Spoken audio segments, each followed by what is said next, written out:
I'm going to discuss a common subject that I have experienced, and I want to, teach everybody a very easy solution.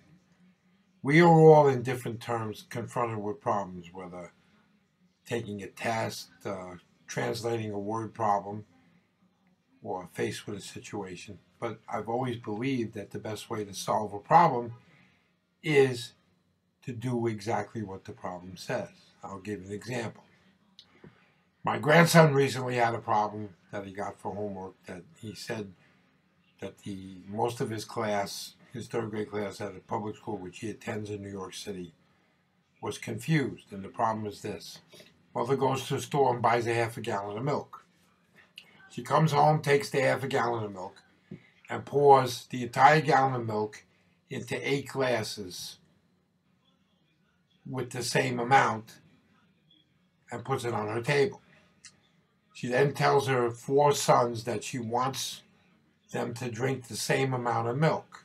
Now, how would you figure out how many ounces? The problem is, how many ounces of milk would each of the 4 sons have to drink in order to solve the problem? Okay. Now, the problem is there were 2 situations here which sort of confused my grandson and probably most of the kids in his class. But here's the problem. First of all, we all know that there were 64 ounces of milk in a half gallon of milk.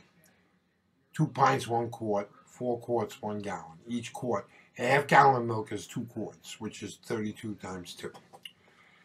So in order for each of the 4 sons to drink an equal amount, they would have to do 64 divided by 4, which means they would have to drink 16 ounces of milk in order to drink the same amount.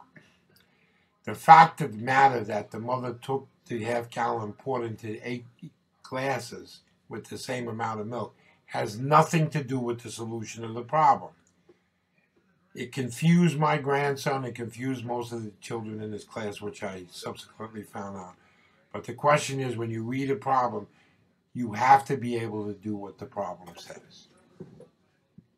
So I explained that and went over it with him. That's why it's easy to do a problem for what it says.